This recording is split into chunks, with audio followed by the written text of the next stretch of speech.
Hi everyone. I thought we could enjoy some story time with Sylvester and the Magic Pebble by William Steig.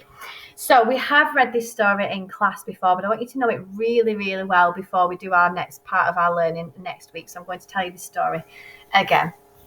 Hope you're sitting comfortably. So this is the story of Sylvester and the Magic Pebble. I'll show you the picture and then I'm going to read it. Sylvester Duncan lived with his mother and father at Acorn Road in Oatsdale.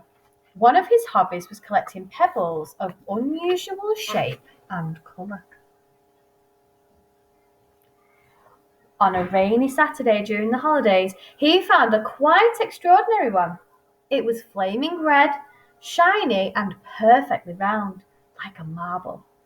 As he was studying this remarkable pebble, he began to shiver, probably from excitement, and then the rain felt cold on his back. "I wish it would stop raining," he said. To his great surprise, it stopped. It didn't gradually stop, as rains usually do. It ceased. The drops vanished on the way down, the clouds disappeared, everything was dry, and the sun was shining as if rain had never existed. In all his young life, Sylvester had never had a wish gratified so quickly. It struck him that magic must be at work, and he guessed that the magic must be the remarkable-looking red pebble, where indeed it was. To make a test, he put the pebble on the ground and said, "I wish it would rain again." But nothing happened. But when he said the same thing, holding the pebble in his hoof, the sky turned black. There was a lightning and a clap of thunder, and the rain came shooting down. "What a lucky day this is," thought Sylvester. "From now on I can have anything I want. My father and mother can have anything they want. My relatives, my friends, and anybody at all can have everything anybody wants." He wished the sunshine back in the sky, and he wished a wart on his left hind fetlock would disappear, and it did, and he started home, eager to amaze his father and mother with his magic pebble. He could hardly wait to see their faces. Maybe they wouldn't even believe him at first. As he was crossing Strawberry Hill, thinking of some of the many, many things he could wish for, he was startled to see a mean, hungry lion looking right at him from behind some tall grass. He was frightened. If he hadn't been so frightened, he could have made the lion disappear, or he could have wished himself safe at home with his father and mother. He could have wished the lion would turn into a butterfly, or a daisy, or a gnat. He could have wished many things, but he panicked and couldn't think carefully. "I wish I were a rock," he said, and he became a rock. The lion came bounding over, sniffed the rock 100 times, walked around and around it, and went away confused, perplexed, puzzled, and bewildered. "I saw that little donkey as clear as day. Maybe I'm going crazy," he muttered. I'm sure you're going to start remembering some of the words that we picked out when we found our favourite words from the story.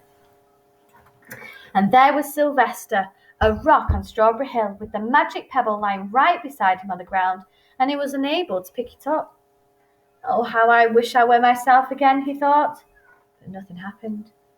He had to be touching the pebble to make the magic work, but there was nothing he could do about it. His thoughts began to race like mad. He was scared and worried. Being helpless, he felt hopeless. He imagined all the possibilities, and eventually he realized that his only chance of becoming himself again was for someone to find the red pebble and to wish that the rock next to it would be a donkey. Someone would surely find the red pebble. It was so bright and shiny. But what on earth would make them want to wish that a rock were a donkey? The chance was 1 in a billion at best. Sylvester fell asleep. What else could he do? Night came with many stars.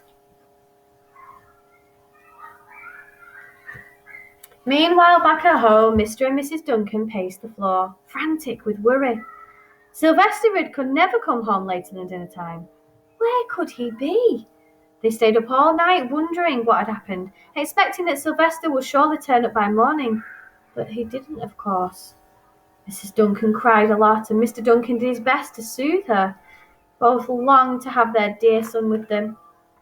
I will never scold Sylvester again as long as I live, said Mrs. Duncan, no matter what he does.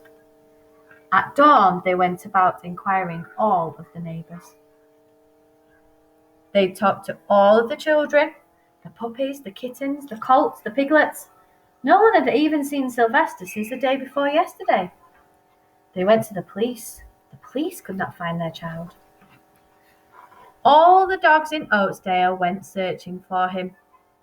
They sniffed behind every rock and tree and blade of grass, into every nook and gully of the neighbourhood and beyond, but found not a scent of him.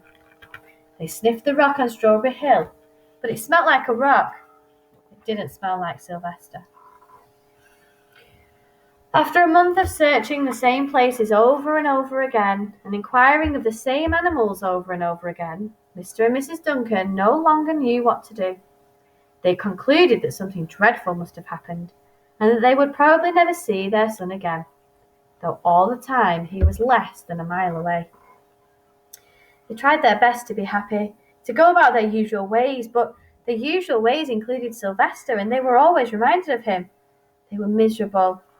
Life had no meaning for them anymore. Night followed day, and day followed night over and over again. Sylvester on the hill woke up less and less often. When he was awake, he was only hopeless and unhappy. He felt he would be a rock forever, and he tried to get used to it. He went into an endless sleep. Days grew colder.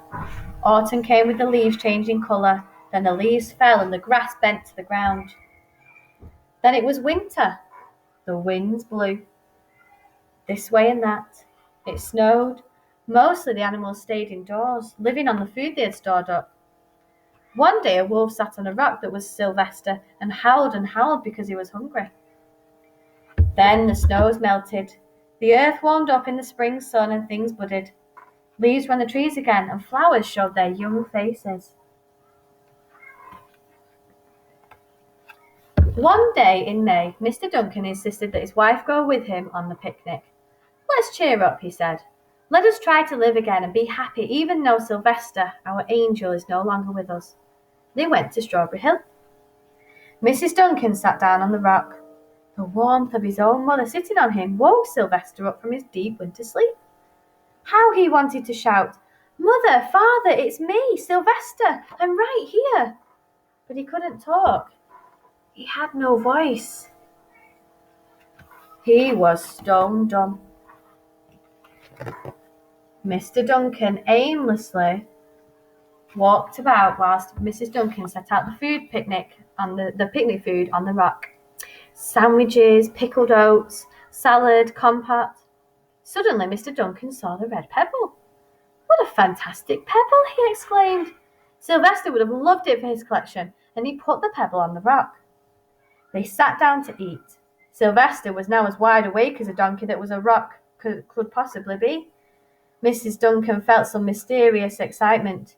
You know, Father, she said suddenly, I have the strangest feeling that our Sylvester is still alive and not far away.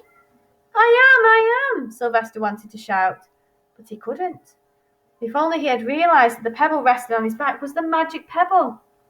Oh, I wish he were here with us on this lovely May Day, said Mrs. Duncan. Mr. Duncan looked sadly at the ground. Don't you wish it too, Father? She said. He looked at her as if to say, how can you ask such a question? Mr. and Mrs. Duncan looked at each other with great sorrow. I wish I were myself again. I wish I were my real self again, thought Sylvester. And in less than an instant, he was. You can imagine the scene that followed. The embraces, the kisses, the questions, the answers, the loving looks, and the fond exclamations. When they had eventually calmed down a bit and had got home, Mr. Duncan put the magic pebble in an iron safe. Someday they might want to use it, but really for now, what more could they wish for? They all had all they wanted. What a lovely, happy ending to the story of Sylvester and the Magic Pebble. So next week we are going to be reading this story again, and we are going to start making some changes to it. So if you could make a change, keeping the Magic Pebble the same, because you know that that's what it is we're going to be writing about, Perhaps you could change the character, or you could even change the setting, thinking about our beach setting that we've been talking about lately. Okay, I will see you in the next video. Bye.